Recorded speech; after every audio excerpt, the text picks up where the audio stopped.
So we've got a thriving food plot. We are all excited about season.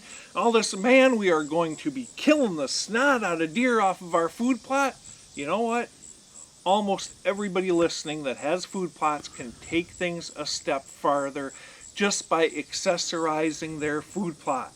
Don't be satisfied with the idea of Mr. Big feeding in your food plot. Make it so that you increase the odds as high as you reasonably can that when Mr. Big enters that food plot, you're going to kill him.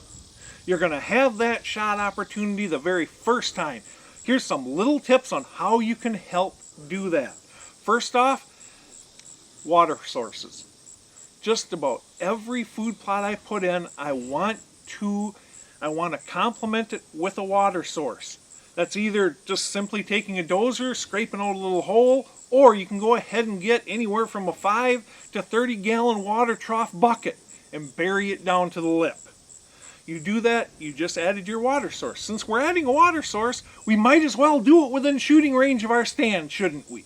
Now, it's given them one more reason to come over by us, and you can even take it a step further and put a backing on the backside. So that deer cannot get water while it's quartered towards you. It either has to be broadside or quartering away or, frankly, straight away. But just simply by blockading it, you're stacking the odds. Now, let's go out 20 yards in front of the stand right in the food plot and let's plant ourselves a scrape tree. Let's cut and plant that scrape tree there, again, giving them one more reason to come over by us. We're not done yet though. When we created that food plot, let's add some apple trees, some fruit trees of any type that deer really like. By doing that, we are increasing the draw of that food plot. And rather than just planting one thing, let's plant a smorgasbord. Let's go ahead and ring the outer edges of our food plot with about a 5 to 10 yard band of antler king clover. Let's plant brassicas in the center of it. Let's go ahead and top seed that honey hole brassica mix with a combination of oats and cereal rye. By doing that, now we have clover, we have brassicas, we have oats, we have cereal rye. We've got all sorts of stuff along with the fruit and the water in this location, going ahead and increasing the desire of Mr. Big to come here over and over and over, but we still aren't done yet. So now we're going to edge feather this plot.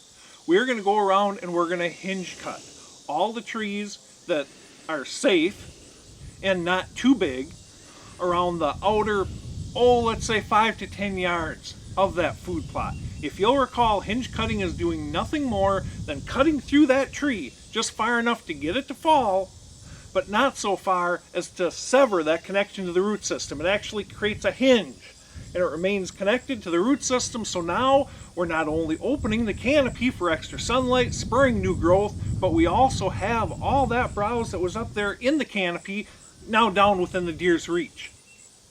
Just remember to make sure you use proper safety techniques for chainsaws at all times. Never break chainsaw safety rules.